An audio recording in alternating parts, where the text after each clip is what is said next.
ditulisnya coup d'etat ya. Guru sejarah saya menyebutnya coup d'etat, sebenarnya dibacanya ya kudeta, itu kan bahasa Perancis. Jadi mengucapkannya kudeta. Ini dua dunia yang jauh berbeda. Jadi mengapa kita menggunakan istilah sepukul dua pukul? Saya kira ini ada kaitannya nanti dengan kudeta ya. Sebenarnya nyakedeng itu berbuat singkat bersama istri, alias berhubungan badan sebentar saja. Saya sedang di kantor gitu ya.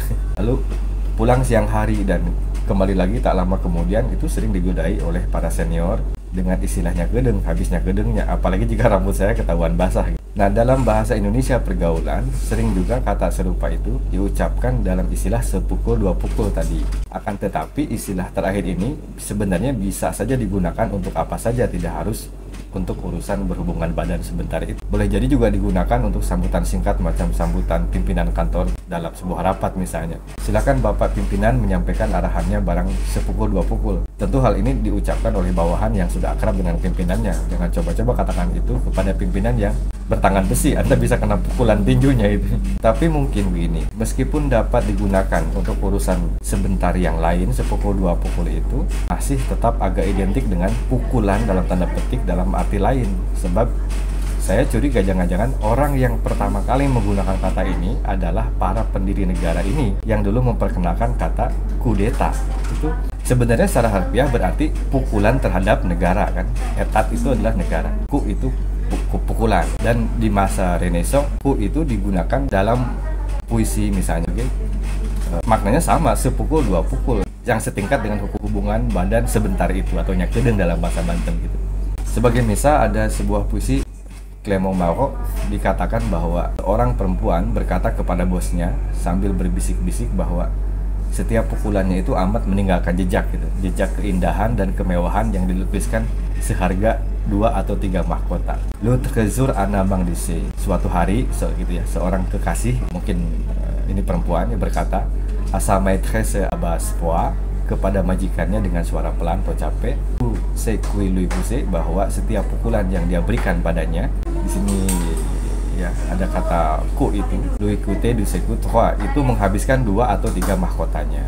Tapi boleh juga dipahami bahwa setiap pukulan bosnya itu menyebabkan rasa lemas luar biasa.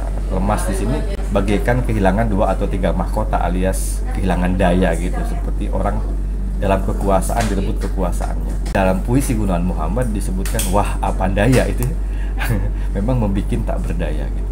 Nah, saya pun memang sempat udon jangan-jangan penyair Gunawan Muhammad itu menggunakan istilah wah apa daya dalam puisi interlude pada sebuah pantai itu terkena pengaruh dari sekup dua kupnya Prancis yang dalam puisi Marot tadi disampaikan oleh pihak yang diselingkuhi gitu, kekasih tadi. Karena itu pula penyair GM itu menyebut affair singkat kan.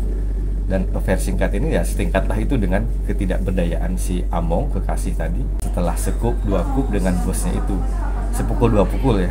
Meskipun aku lirik dalam puisi GM tersebut punya urusan nyakedeng yang kelihatannya agak lama, semalam suntuk kan. Karena saya bisa melihat dalam baris kalimat berarti pagi telah mengantar kau kembali, berarti semalaman mereka berdua. Karena tidak dapat dinilai singkat, maka aku lirik memberi tambahan kata semacam setelah semacam affair singkat.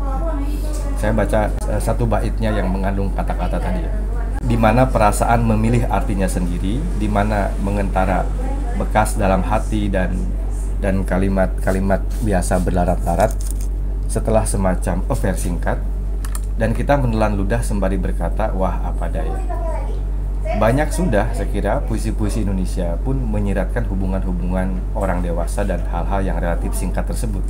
Dan berbeda dengan nyakedeng, affair singkat itu berkaitan dengan perempuan lain di luar nikah atau pacar lain di luar pacar resmi gitu.